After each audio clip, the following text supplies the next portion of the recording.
I had noticed them off and on throughout the evening. Two guys were hanging out in a booth, and one of them would occasionally approach one of the other tables, while guy number two stayed put and nursed his drink. Typically, the tables the guy approached were all women. They'd say a few words and sometimes he'd leave quickly, but sometimes he'd pull out an envelope and show some documents or pictures I couldn't tell which. I assumed they were selling something. And I was surprised that the management hadn't put the keybows on it. I mentioned it to the people I was with that night. Chrissy, my wife of 2 years, and our friends Chris and his wife Liz and Hines and his wife Kim. We speculated for a few minutes about what we thought they were doing and then put it behind us. It was maybe 30 minutes later that guy number one finally approached our table. I assumed he had exhausted all of the tables that were exclusively or at least primarily female, and it looked like we were finally going to see what was going on. "Good evening, folks. How are we all doing tonight?" Our responses of great and fine came out as a jumble, and he just looked at each of us and smiled and then continued his spiel. "My friend over there is in town for the weekend on business and looking for a little company tonight and wanted to see if any of you ladies might be interested." I was stunned at this guy's bravado. I mean, really, to approach a table where each of the women have obviously spoken for and right in front of their men, ask if they'd like to go off somewhere and have sex with his buddy. I was just about to let him know exactly how I felt and where he could go when Liz took the lead and just, why would any of us want to do something like that? She asked, "Well, you see, my friend is something of a freak of nature. He has something really thick and he knows how to use it, so I thought one of you might be interested in taking it for a spin." The girls were all but laughing at him at this point, but he seemed entirely unaware. Perhaps all of the rejection had made him immune to it. It was Kim that took the next step and probably really caused the problems that were about to follow. And how do we know he's really that well equipped? The guy pulled out the well-worn envelope that he had been using all night, and we finally got to see what was in it. He took out several pictures, all apparently of his friend, and all making it quite evident that he had not exaggerated his friend's endowment. At this point, all of us guys were letting the girls have their fun and waiting for them to send this creep packing. The girls were visibly impressed by what they saw in the pictures. They UD and awed loudly, almost comically. And Chris Hines and I were amused at how they were working this guy. Then he made the big offer. "So what do you say, ladies? Any takers? You won't regret it." Liz and Kim just shook their heads and giggled while handing the guy back his pictures, which he slid back into the envelope. It looked like he was about to go on his way and try his luck somewhere else when he stopped and looked at Christy. Maybe he saw something in her eyes he had seen before, but he made a point of specifically asking her again, "What about you, little lady?" "I didn't see you shake your head." I sat there confidently and dumbly, as it turned out, waiting for Chris to put this guy in his place. So when she spoke, I wasn't really paying attention to her as much as I was watching for his reaction, but his reaction was not what I expected. Instead of a frown or even a straight face, he burst into a huge grin and walked around to where Chris was sitting. It took a moment for my brain to process that she had said, "I'll go," by the time I got my wits about me. He had whisked her away from the table and was walking her toward the exit. I don't know if they had a signal or guy number two just knew the signs, but he was already headed for the door as well. Our friends were seemingly as shocked as I was. It looked like they were trying to say something to Christy, but no sound was coming out. As shocked as I was, I did manage to take some action, and they got about halfway to the door before I took hold of Christy's arm and pulled her away from him. Just what in the hell do you think I started before a hand about twice the size of mine that was attached to an arm that was the biggest one I had ever seen grabbed my arm, squeezing so tight I had to let go of Christy. "Sorry, pal," the behemoth said, "but I can't have you manhandling the ladies. This is my wife." I objected. "I'm just trying to stop her from leaving with these guys." His grip on my arm never loosened. He knew he had me well under control. I was a decent-sized guy, but this guy was NFL offensive lineman big and clearly had the strength to match as well. He simply turned to Christy. "Ma'am, are you leaving of your own free will?" he asked her. Christy looked at me, mouthed what appeared to be the words, "I'm sorry," and then said to the bouncer that she was indeed leaving of her own free will. He turned back to me, the pity evident in his eyes. "Look, pal, I'm sorry about whatever is going on here in your marriage, okay? But my job is to make sure there's no violence. She says she's leaving with him on her own, and as long as you're on our property, I can't have you putting your hands on her like that." He was still holding me when she got up on her tiptoes and whispered something in his ear. He gave her a strange look, then looked back at me and then back to her again. "Are you sure that's what you want?" he asked her. Christy looked back at me and then seemed to make an internal decision, then turned back to the bouncer with more confidence than she had shown this entire evening. Said yes. I'm sure with that, she turned and walked toward the guys who were patiently waiting by the door to see how this played out. "Christy, stop, come back," I desperately called, but she never wavered. I could only watch as she joined up with the two men and headed out the door. I assumed that as soon as they were out the door, that man Mountain here would release me, and I could chase them down because I had no intention of letting that happen if I could help it. So as soon as the door closed, I tried to pull away, only to find myself still firmly held in place. "What the hell, man, they're off your property, so let me go." I was fruitlessly pulling against him, trying to break free, but making absolutely no progress. Finally, I stopped and looked at him with a well look on my face. "Look, man, I really am sorry, but she asked me to hold you here for another few minutes so you couldn't follow them, and the parking lot is still technically our property." With the realization that not only had Christy voluntarily gone away with these two guys to have sex with them, but had asked the bouncer to hold me back, all of the fight drained out of me. Our friends were standing there waiting to see what would happen, still seemingly in shock at the evening's turn of events. After a couple of minutes, the bouncer gently released my arm, and I could actually feel the blood start to flow through my veins again when he did so. I simply collapsed onto the floor, briefly catching the look of pity on the bouncer's face before he turned and walked away I hadn't noticed before. But the sound level in the bar had dropped to nothing as my drama unfolded. Realizing the show was over, the peripheral conversation slowly resumed. I sat on the floor, completely devastated, tears rolling down my face that I hadn't been aware of before. How could she have done something like this? Didn't I make her happy? Wasn't I enough for her? Obviously, the answers were no, and that realization gave me something actionable. Chris and Hines helped me to my feet and led me back to our table where Kim and Liz tried to SU too the pain I was feeling at Christy's abandonment and humiliation of me. But then I looked up and saw Christy's empty chair, and I was galvanized into action. I tossed $40 onto the table and turned for the door. "Wait, you're leaving?" asked Kim. "Of course, there's no reason for me to stay here, and besides, I've got things to do." "What about when Christy gets back?"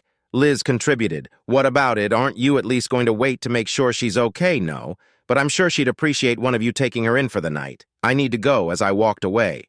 I heard the girls asking the guys to stop me and the GU saying, "No way, not after what she did." I kept my eyes focused on the door, not wanting to see how sorry for me everyone in the bar was. I managed to get to my car before the emotions overwhelmed me again. I got dizzy and very nearly passed out, so I just sat in the driver's seat for several minutes until I felt well enough to drive home. As I sat there, I thought how ironic it was that her impulsive nature had been one of the things that attracted me to her in the first place. I was about halfway back to our apartment when my phone rang with Christa's number on the caller ID. My first thought was that she had changed her mind and needed my help, so I answered the call without any niceties and went right to trying to help her. It turns out I was wrong. "Where are you, Christy? I can come get you. Which hotel, and what's the room number?" "Henry." Baby thinking she doesn't want me to go to the room, I changed my tack. "Can you get away? Just give me the hotel, and I'll pick you up outside." "Honey, please listen to me, baby. I'm not leaving. I want to stay, and I just wanted to call and tell you that I hope you understand this has nothing to do with you or how much I love you. It's just something I have to do, and I'd like you tell me you understand and that it's okay, Christy. Please don't do this. I have to, Henry, but it won't hurt us. It's just one time, and it won't be anything but sex."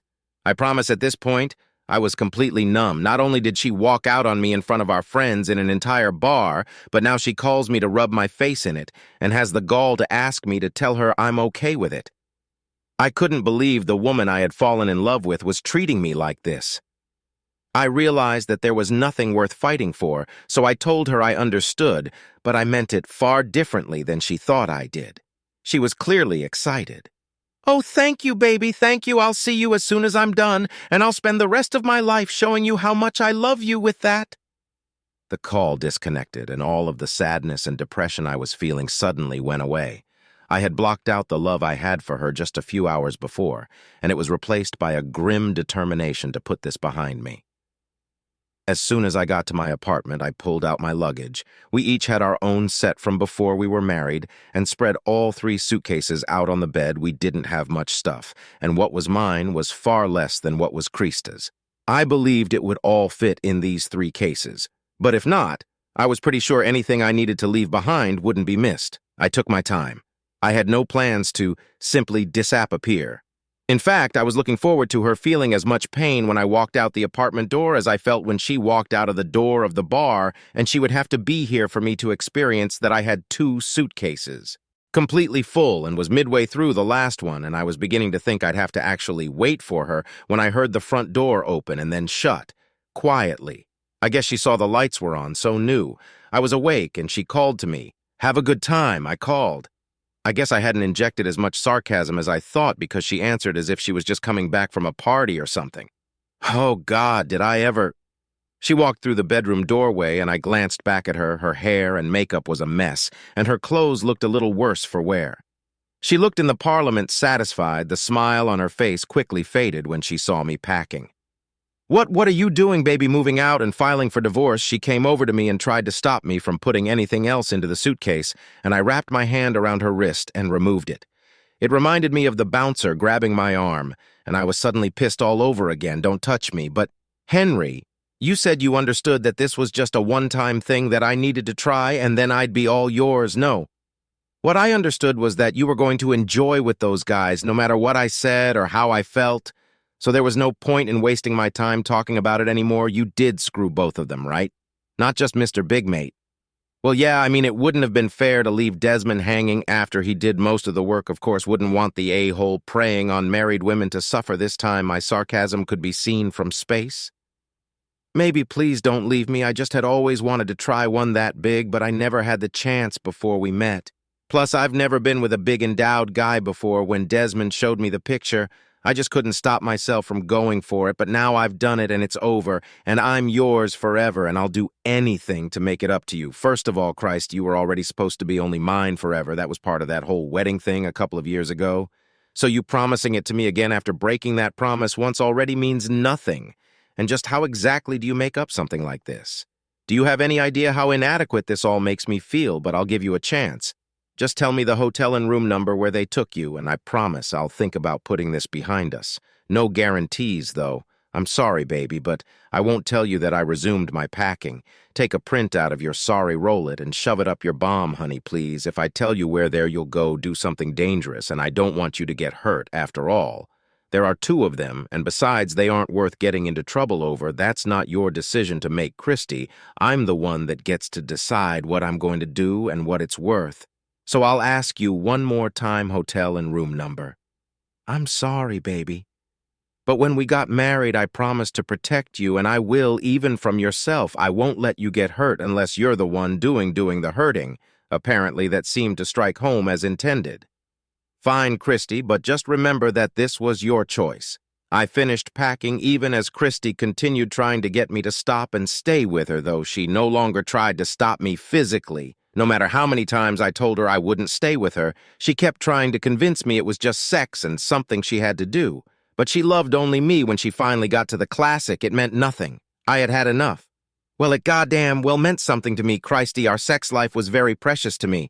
I didn't realize it meant so little to you, but it was one of the things that made you special, that I was the only one that got to experience your body, and you just gave it away. And not only that, you did it in the most humiliating way possible. We were out with our best friends, for God's sake. I know that, baby, and I'm sorry, but I swear it'll never happen again. I just went a little crazy there for a while, but now I've done it, and it's out of my system. But what else is there? What do you mean, what else is there that you haven't tried, that you might just have to one day? A threesome, a gangbang, pulling a train, taking on the offense from the local college. Goddamn, Christy, I can't believe that you did what you did. That entire bar was just staring at me with pity and shame while you walked out of there without even looking back at me. She was openly crying by this point. If I looked back, I don't think I would have been able to go through with it, and I was determined. But please, baby, please don't leave me. I love you so much if that's how you express love. I'm not interested. Frankly, even if you had told me where to find them, there was no way I was going to stay. I may one day forgive you, Christ, but I will never ever forget what you did, and more importantly, how it made me feel. It took 2 trips, but I got my suitcases loaded into my car and drove away when I went back. The second time, Christy was still collapsed on the floor. All she could manage was to look up at me as I came in and mumble, "Please, please don't go, baby. Please," despite what had happened, what she had done. I still felt like a complete leaving like this. It didn't cause me to reconsider, but I still felt bad. I assumed it was because, while there was no way I could still be with her, I still sure as hell still loved her. I was disoriented when I woke up in the hotel. I had been more tired than I thought. I guessed the adrenaline wore off, and once it did, I crashed hard. It was nearly noon before I woke up. Fortunately, I had paid for 2 days in advance, but I knew the bank account wouldn't support a hotel stay for long. I needed a place to stay. One problem was the 3 months left on the lease of the apartment Christy and I had shared there. Certainly wasn't enough to pay for that in a new apartment, so I'd have to decide whether or not to just take the hit and abandon the apartment, or come up with some other plan. The fact was that Chris and I had very little in terms of assets. We each had a car in our names and payments to go with them, so that was likely a wash. The bank account was small, and beyond that was just the furniture we had bought, and I didn't particularly care for it. I didn't hate it. I just didn't care. I hated to put any of the other couples into the middle of things, but Chris and Hines had been my best friends for years, predating all of our wives. Chris and Liz had been married for 5 years. Hines and Kim for almost 4. Christ and I had been the last ones to join that particular club. I finally managed to turn my phone back on, finding lots of messages from Christy and several from the guys and their wives. Mostly they were urging me not to do anything rash, and one message from Chris offering to do anything they could to help spoke to me.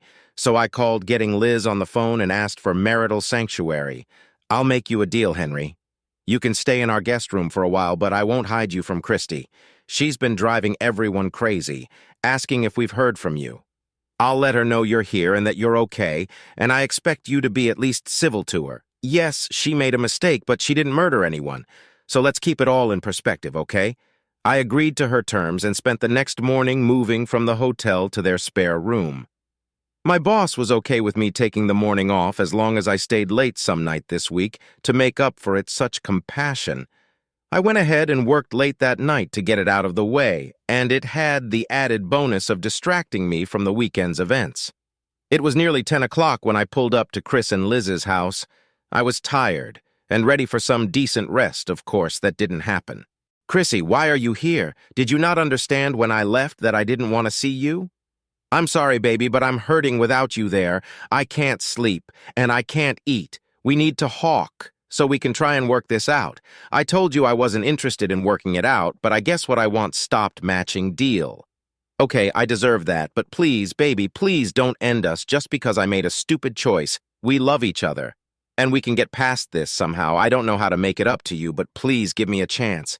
I gave you the chance that night, Christy. I asked where those guys were, and you refused to give it up. My only chance was getting some of my pride back, and you denied me the chance. Right now, I need you to leave me alone so I can decide if I even have any feelings for you anymore. Don't say that, baby, please. I was stupid. Okay, really, really stupid, but should one bad choice ruin our lives together? Christy, wars have started over decisions less stupid than the one you made, and frankly, I don't think you have one clue how bad you hurt me now. I promised Liz I'd be civil to you, but my ability to do that right now has ended. I need you to leave right now." Christy hung her head and slowly turned to leave. I waited in the living room while Liz met her in the kitchen. They hugged and whispered something to each other, and then Christy left, pausing at the door just long enough to turn and tell me she loved me, and then she was gone. My fortitude failed me, and I collapsed on the couch. Liz sat next to me while Chris stood in the doorway of their hallway. I had no idea how long he'd been there. "You did great." "Henry, thank you for being as kind as you were. I know it wasn't easy. I don't deserve this, Liz. I'm a good guy, and I tried to make her happy. I shouldn't have to suffer like this. No, you shouldn't. And even though it's her fault, she's suffering too. She never imagined you'd leave her for this." "What the hell did she think I would do?"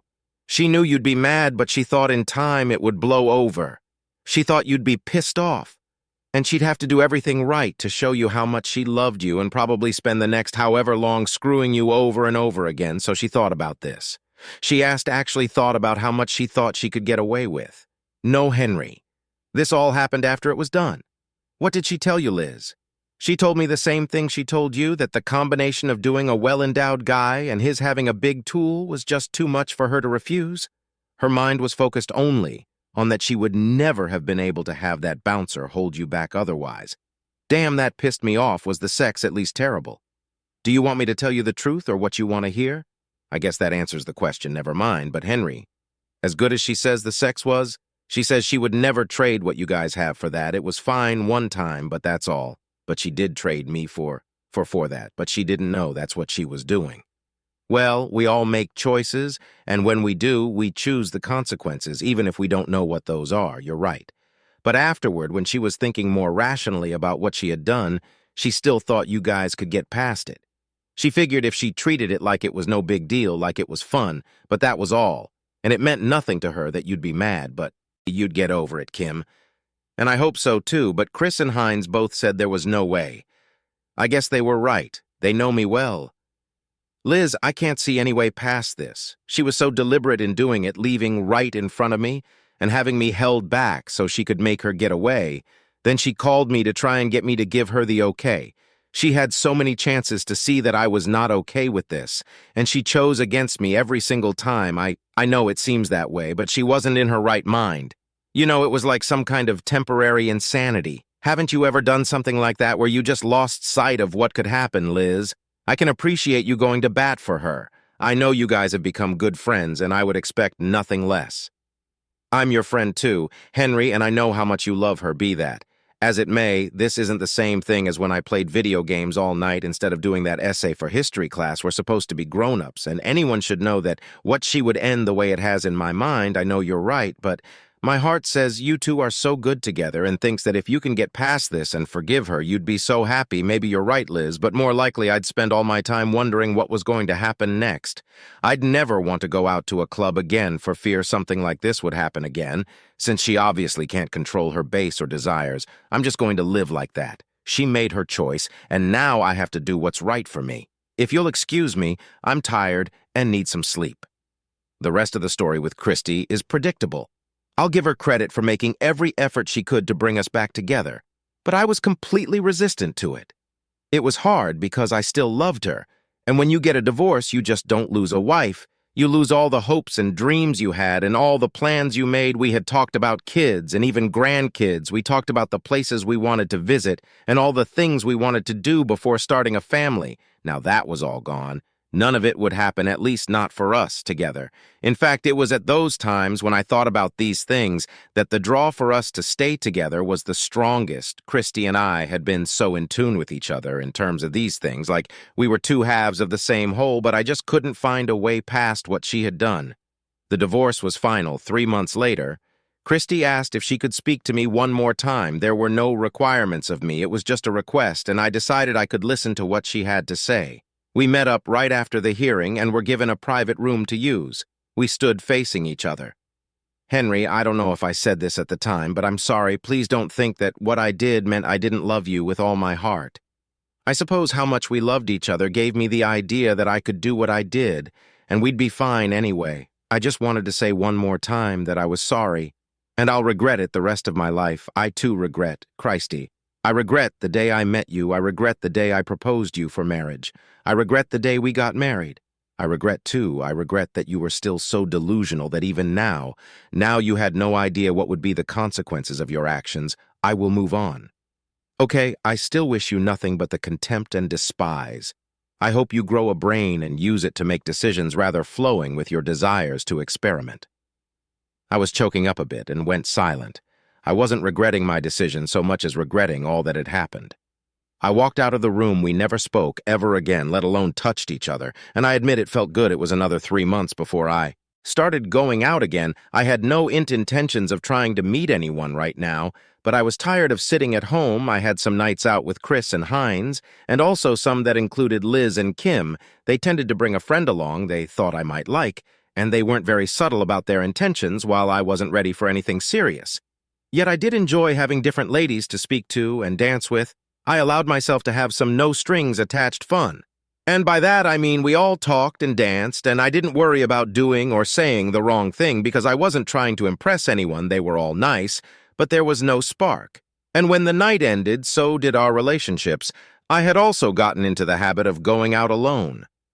Sometimes I was finding some comfort in the solitude, not that I was alone, since the club was usually plenty busy, but none of them were my responsibility. And I enjoyed that one of the bartenders at the club, and that is the same club in which my life had changed so drastically, was a woman named Tasha that I had gone to high school with. She had worked here for some time, though she wasn't there that night. You know, that night we were acquaintances at best before. But on those nights that I came in alone, we started building what looked like a friendship, and she made it clear she'd like more one day down the road. It was about 10 months after Christy had left the bar with those guys that I actually ran into them again. They were in the club again, and I imagined they had plans to run their little scheme again, though at the moment, they were just sitting and drinking and looking around, probably scouting out targets.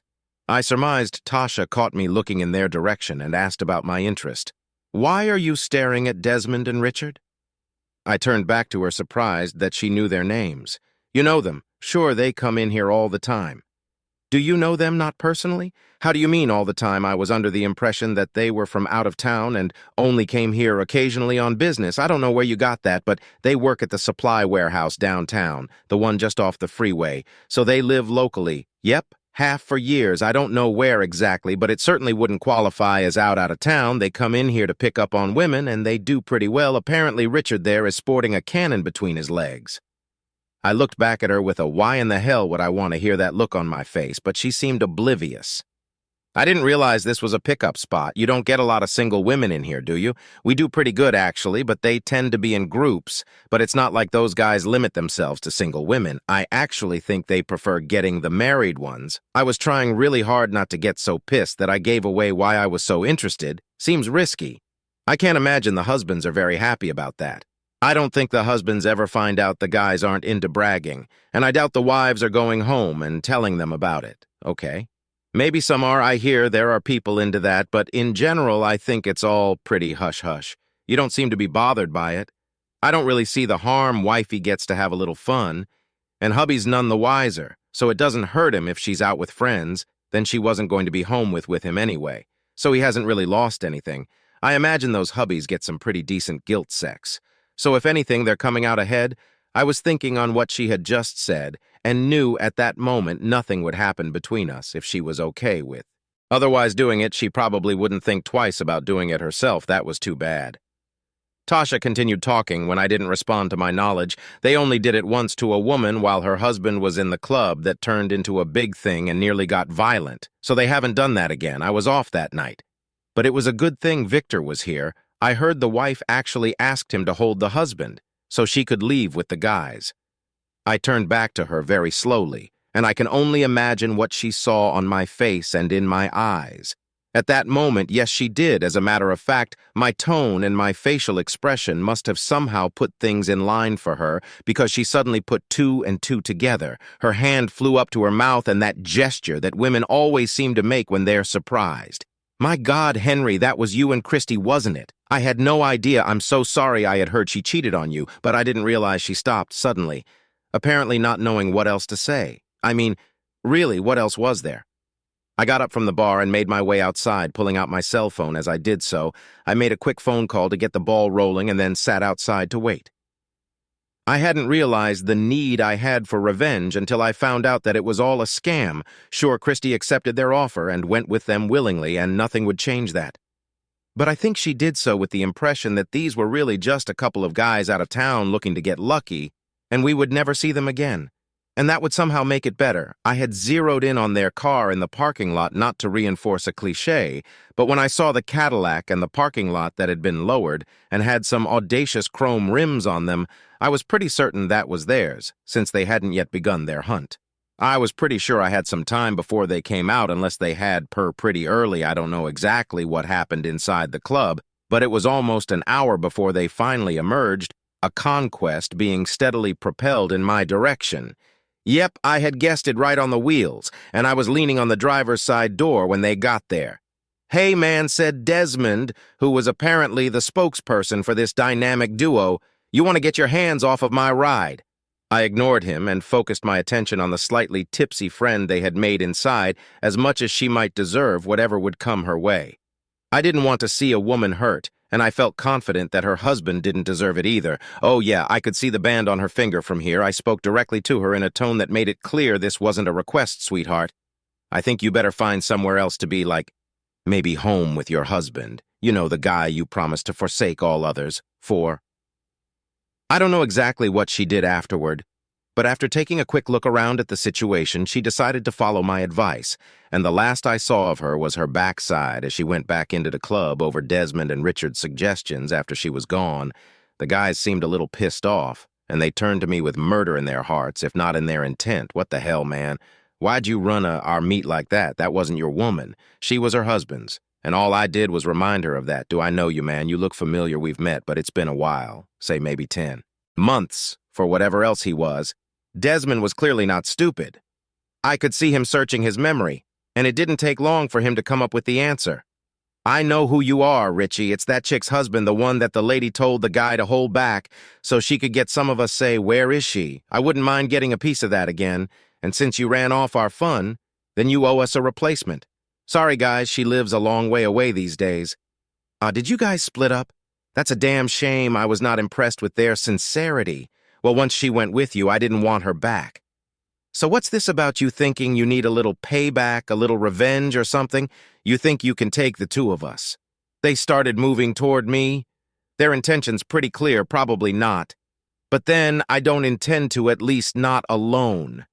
The idiots were so focused on me that they didn't notice my friends coming up behind them, and suddenly they both found themselves firmly held by 3 of my friends. Each they both started to struggle. But Heinz is big and strong, and Rick, another friend of mine, was equally so, and it wasn't long before they were on their knees, with their arms zip-tied behind their backs. Suddenly, they were less confident. Look, man, all we did was make the offer. Okay, she's the one that took us up on it. We just wanted some action, man. And she said yes. We didn't force her to do anything. She's the one you should be pissed at.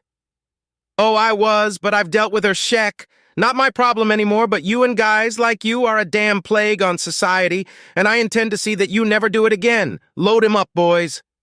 My friend hoisted the 2 into the bed of Jed's pickup truck, securing their legs together and channing them to the side in case they tried to make a jump for it. And about an hour later, we came to a stop in a nice remote part of the county. Jed's family had a farm not too far from here, and he had led us along a long gravel and dirt road that led us into a large grove of trees. We were miles from anything and completely out of sight of anyone. The guys dragged our victims out of the truck, being less than careful. I was enjoying the fear in their eyes. I imagine they never thought hunting down a little recreational sex would put them in the situation they found themselves, unexpected consequences, just like Chrissy. So I said with a light-hearted tone to my voice that hopefully made them think I was less serious than I was, "The question is how best to rid society of your predatory habits. I've been trying to decide how best to rid the female population of you too. My first inclination is to simply cut your tools off, bandage them up, and send you on your way." They expressed horror at my even making this suggestion, I continued, but that could create all sorts of problems. If you decide to talk about what happened, and really, when you went to the doctor, you'd almost have to say something. Am I right? There seemed to be universal agreement on this point among my friends, though Desmond and Richard were strangely silent, so my other option is to simply kill you both and be done with dead men. Tell no tales, and all that Desmond seemed even more horrified at this prospect. But the look on Richard's face suggested he'd almost rather die than live without his male appendage. I've heard that some guys' self-worth is tied entirely the size of their manhood. But come on. Come on, man. I mean, we just made the offer, man. You can't kill us for that. It was just sex, man. It ain't like she never had a different man in there. Am I? Right? You're not helping your case. Desmond, like I said, I already took care of her. My focus is on you. I'm tired of you thinking that you can lure married women into bed and think you can get away with no consequence. It's just because all you did was ask no. It's time that you were taught a lesson, and maybe those like you out there will change their behavior once I make an example of you. I motioned to the rest of the gang to join me in a private huddle nearby. The goal was simply to make the creep sweat a little bit. The truth is, I'm not really a violent person, and as much as I wanted to do these guys harm, that wasn't really my intention. Well, no permanent harm anyway. We made them sweat for about an hour, and the idea was to make them think we had thought better of killing or ming them. And by the time we got back, what little fight they had seemed gone all right, guys. My friends have convinced me not to kill you or cut your tools off. Oh, thank God, spouted Desmond. However, you will not get off free. Here's the deal. Guys, you're about to get the crap kicked out of you. We will, of course, deny it and alibi each other, but if a cop even so much as stops by my house to talk about what happened to you guys, my friends will be on you, and one of the first two options will be carried out. Got it? Yeah, man? Yeah, we won't say a word, man, and I promise we will be watching you. Thanks to your driver's licenses, we know where you live, and we already know where you work. If any of my friends and I have a lot of friends sees you pulling this crap on married women again, that's it. Pick up all the singles you want, but go after a married woman, and I promise that you'll regret it. Any questions? Is there anything we can do to not get beaten anything at all? Okay, that little evil part of the brain that everyone has kicked, and right at that moment, and then I decided to give them a chance. It wasn't a good chance, but it was a chance. Sure, Desmond, I have just the thing. Desmond smiled, hopefully seeing the beating he was promised going away. All you have to do is take your buddy's tool there in your mouth until he delivers, and then let him do the same. Desmond and Richard glanced at each other and then back at me, and Desmond wasted no time in asking that the beound go ahead and commence. And they did get their beating. We had a total of 10 guys, and we took out some aggressions on them. We carefully avoided anything that might be fatal, but there were definitely some broken bones. We avoided breaking any ribs, since they sometimes puncture lungs. If nothing else, they would remember this. For a long time, we drove them back to town and dumped them off on the curb near a hospital, carefully avoiding going into the parking lot and into the field for the security cameras. The next morning, we had made the news as the two victims of a beating by unidentified persons and probably a robbery gone wrong were interviewed. The cases went cold when the guys said their as saillant were not familiar to them and they believed it was random, and so here we are a year after that hellish night. I somehow managed to not be entirely suspicious of all women, but it hasn't been easy. I hear through the grap vine that Christy recently met someone and they started dating. It's early yet, but apparently promising Desmond and Richard seem to have disappeared. At the very least, they no longer work in the warehouse and their apartments are empty. I suppose they're running their game in another city. I sometimes wonder if I should have saved the world from those two creeps on a more permanent basis. I think about it often, and sometimes regret the choice I made. I eventually had to find a new place to hang out. Tasha finally started getting a little more forward, and my gentle refusals didn't have the necessary effect. So I finally had to tell her that nothing would happen for us, since she saw nothing wrong with a wife getting a little strange action behind her husband's back. She tried to assure me that she wouldn't do that personally, but I simply didn't believe her. I'd rather get 2 dogs than date her. I have not planned yet, but I will eventually start dating, maybe not, dear listeners. I'd love to hear what you think, so please leave your thoughts in the comments section below. And don't forget to hit like, share, and subscribe, because once we hit the milestone of 1,000 subscribers, I've got something special in store for you.